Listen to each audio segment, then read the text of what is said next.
नमस्कार, बहुत स्वागत है आपका। हमारे आसपास बहुत सारे ऐसे पौधे हैं जिनका तांत्रिक क्रियाओं में या फिर टोने टोटके में प्रयोग होता है। लेकिन आज हम जिस पौधे के बारे में बताएंगे, ये पौधा मनोकामनाओं की पूर्ति करने वाला पौधा है। इस पौधे को साक्षात गणेश जी का स्वरूप या फिर ऐसा समझ ले कि शिव जी का सबसे पसंदीदा पौधा है ये मदार, जिसको हम आक भी कहते हैं। मदार के पत्ते, मदार के पुष्प और जड़, यहाँ तक कि मदार के दूध से भी वशीकरण होता है। आज हम आपको 3 प्रयोग बताएंगे जिससे आप शत्रु पर आप ये प्रयोग कर सकते हैं। शत्रु शांत हो जाएगा, वो बस में हो जाएगा। प्रेमी प्रेमिका लव रिलेशनशिप में परेशानी है या फिर वैवाहिक जीवन में समस्या है तो भी इसका वशीकरण कर सकते हैं। पूरी तरह से सात्विक है, इसमें किसी को हानि नहीं होगा। और तीसरा, अगर नौकरी व्यापार में परेशानी है तो भी आप वशीकरण कर सकते हैं। देखिए, मदार के पत्ते से वशीकरण करना बहुत आसान है। सामान्यतः आप ये कह सकते हैं आक का पौधा आपको हर जगह मिल जाएगा, लेकिन जो सफ़ेद वाला आक का पौधा है जिसको मदार कहते हैं, ये सबसे ज़्यादा इसका ही असर होता है जब आप किसी तरह का कोई टोना टोटका प्रयोग करते हैं। तो आप पहले ही देख लें कि वैसे तो रोड साइड मिल जाएगा आपको ये पेड़, तो पहले ही आप ढूंढ के रखें कि ये पेड़ सफ़ेद आक का कहाँ पे है। फिर आपको ये प्रयोग करना है। और जब भी आप प्रयोग करें तो पहले जाकर निमंत्रण दे आए आक के पौधे के पास। कैसे देंगे? आप एक सुपारी, एक सिक्का और थोड़ा सा जल लेकर जाएं, किसी बोतल में भी ले जा सकते हैं, और पेड़ के पास जल अर्पित करें जड़ में। और फिर यहाँ पर सुपारी और जो सिक्का है उसको रख दें और उनसे बोलें, अपना परिचय दें, आप कौन हैं, आपके पिता का नाम क्या है, आप किस प्रयोजन से उनके पास आए हैं, और फिर उनको प्रणाम करके आप घर आ जाइए। और अगले दिन आप प्रयोग करें, इस बात का ध्यान रखिएगा। तो चलिए देखिए, अब हम एक छोटा सा प्रयोग आपको बताएंगे। कई बार क्या होता है ना, आंकड़े या मदार का जो प्रयोग है कई प्रकार की तांत्रिक क्रियाओं के लिए किया जाता है। तो आज हम बहुत तरह के प्रयोग होते हैं, पर हम आपको कोई बड़ा वाला तांत्रिक प्रयोग नहीं बताएंगे। हम पहले ही क्लियर कर दें, वो जो होता है मारन वाला, वो सब नहीं बताएंगे। सिंपल तरीके से आप शत्रुओं को शांत करें, आप प्रेमी प्रेमिका एक दूसरे के करीब आएँ, बस यही बताएंगे।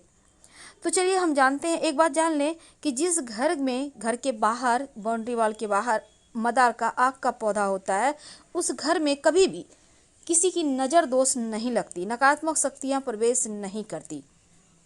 अगर आपके घर के सामने मदार का पौधा है तो आप बहुत भाग्यवान हैं। अब जरूरी नहीं है कि गेट के ठीक सामने हो, आपके बाउंड्री वॉल के आसपास भी हो सकता है। तो ये पौधा का होना बहुत अच्छा होता है, क्योंकि आपके घर में लोगों का तंत्र क्रिया असर नहीं करेगा या फिर लोग कर ही नहीं पाएंगे। लेकिन सवाल ये भी है कि कहाँ पे लगाएं, किधर लगाएं। तो देखिए, उसके भी वास्तु में नियम है। आक का पौधा जो होता है ना, वो भले ही तंत्र क्रियाओं के लिए भी यूज होता है और उसको नष्ट भी करता है, और इसके दूध से भी वशीकरण होता है, इसके पत्ते का भी प्रयोग होता है। तो चलिए आज हम बहुत सारी बातें करेंगे, लेकिन एक बात खास, मदार का पौधा जब भी लगाएं, घर के मुख्य दरवाजे के बाहर दाहिने तरफ। एक और बात, जब भी आप कोई टोना टोटका करते हैं तो शनिवार को ज़्यादा अच्छा रहेगा करना। और पहली बात, आपको शुक्रवार के दिन ही निमंत्रण देकर आना होगा।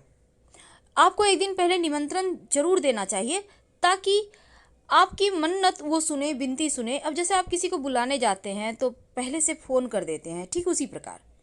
तो सवाल ये है कि आप उनको निमंत्रण कैसे देंगे। देखिए, एक दिन पहले आप जाइएगा, एक लोटा जल, एक सुपारी, एक सिक्का लेकर जल अर्पित कर दें पेड़ की जड़ में।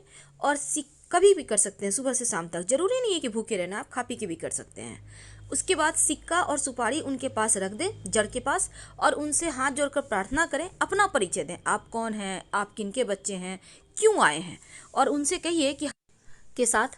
तो सबसे पहले तो आप पहले से निमंत्रण दे के रखिए मदार के पेड़ को, आग के पौधे को।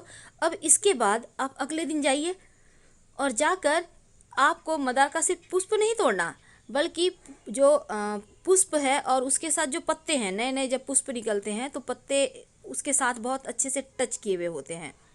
तो आपको, या बड़े भी खिले हुए पुष्प है तो कोई बात नहीं, बस ये कोशिश करना है कि पत्ते भी आपको लेकर आना है।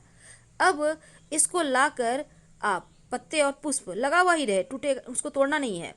अब लाकर हनुमान जी के मंदिर में जाइए।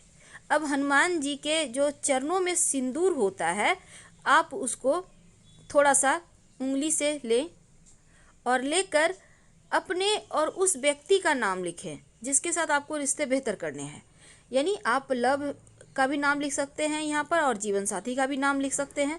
जिसको भी बस में करना चाहते हैं उसका नाम लिखिए हनुमान जी के चरणों के सिंदूर से।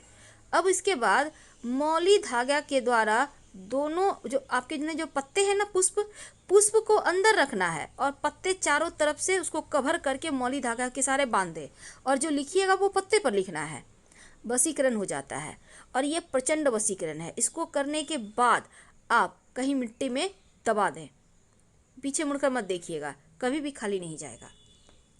अब हम आपको एक छोटा सा प्रयोग बताएंगे। जब शत्रु विरोधी ज़्यादा परेशान करे, जब आपको लगे कि यहाँ से बाहर नहीं निकल पा रहे, शत्रु बहुत परेशान कर रहे हैं, तब एक छोटा सा काम कीजिए। आपको यहाँ भी निमंत्रण देना है पहले से, इस बात का याद रखिएगा। अब आपको ये प्रयोग देखिए, जिसको जो शत्रु है उसी के ऊपर कीजिएगा। आपको सफ़ेद सफ़ेद वाला आक का पौधा है वहाँ पर आप जाइए। अब पत्ते तोड़िए पौधे के और पत्ते से जो दूध निकलता है उस दूध से आक के पत्ते पर शत्रु का नाम लिखिए। यानी कि आक के पत्ते पर, मदार के पत्ते पर ही मदार के दूध से शत्रु का नाम लिखे और फिर इस पत्ते को वहीं पर ज़मीन के अंदर पेड़ के पास ही गड्ढा करके दबा दें और मिट्टी ढक दें।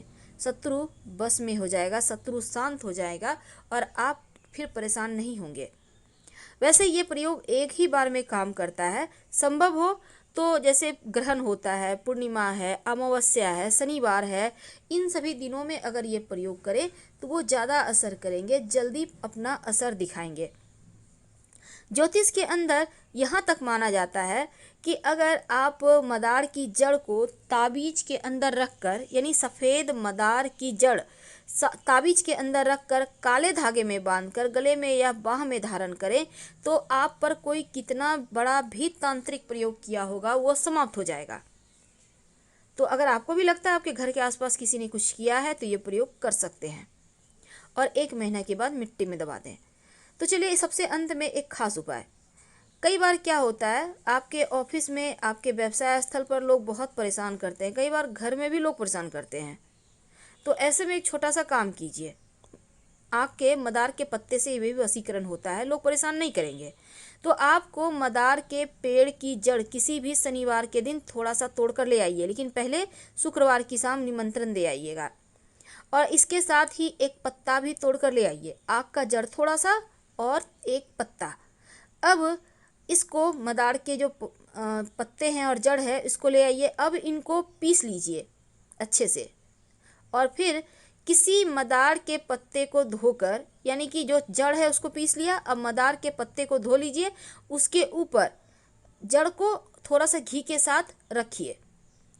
अब इसका आप तिलक कर सकते हैं, जिसके भी सामने जाएंगे वो बस में हो जाएगा। आप चाहें तो मदार के पत्ते भी पीस लें, मदार का जड़, मदार का पत्ता और थोड़ा सा घी मिक्स करके। ये प्रचंड वशीकरण है। आपके नौकरी रोजगार में भी आपको समस्या नहीं आएगी, कोई भी आपके सामने टिक नहीं पाएगा और ये वशीकरण तिलक है। वैसे तो आप वशीकरण के लिए यहाँ पर आप चाहें तो लाजवंती के पौधे का जड़ भी डालकर, पीसकर डालकर आप प्रयोग कर सकते हैं, इससे भी वशीकरण होता है। तो छोटे छोटे प्रयोग हैं पर इसके असर आपको बहुत लंबे समय तक दिखेंगे। अब देखिए, सफ़ेद मदार की जड़ और पत्ते से जो वशीकरण होता है वो कभी खाली नहीं जाता। तो अगर आप एक छोटा सा प्रयोग करें, जैसे कि एक सफ़ेद का मदार का एक पत्ता तोड़ कर ले आए और पत्ते को घर के बाहर कोने में दबा, जब भी कीजिएगा बस चुप रहना है। अब ये नहीं कि बातचीत कर रहे हैं, प्रयोग कर रहे हैं, बिल्कुल ऐसा ना करें। चुपके से करना होता है टोटका, जैसे कोई टोके नहीं, बातचीत ना करें। और शत्रु वाला आप उपाय जरूर कर लीजिए। बस आक के पौधे के दूध से ही लिखना है आक के पत्ते पर और आक के पेड़ के नीचे ही मिट्टी में दबा देना है। और जितने शत्रु उतने पत्ते पर लिखिएगा, एक ही पत्ते पर सारे शत्रु का नाम मत लिखिएगा। आपको तो पता है जब 10 साल पुराना आक का पौधा हो जाता है तो उसकी जड़ में गणेश जी की आकृति बन जाती है। और ऐसा कहीं आपको मिल जाए तो जरूर घर ले आइए और विधिवत पूजा आराधना करें। आपके जीवन में धन की कमी कभी नहीं होगी। लेकिन इसी आग के पौधे की जड़ को अगर आप शिवलिंग पर अर्पित कर दें और फिर इस जड़ को जो स्त्री संतान की चाहत रखती है वो अपने कमर में सफ़ेद धागा या लाल धागा में बांध कर पहन ले तो 3 महीने के अंदर गर्भाधान होता है, संतान की प्राप्ति होती है। तो ये प्रयोग वैसे तो आप किसी भी पुष्य नक्षत्र में कर सकते हैं, नहीं तो किसी भी सोमवार को शुक्ल पक्ष की। तो हम आपसे विदा लेते हैं। जानकारी अच्छी लगे तब लाइक कर सब्सक्राइब करें, अपनों से शेयर करें। धन्यवाद।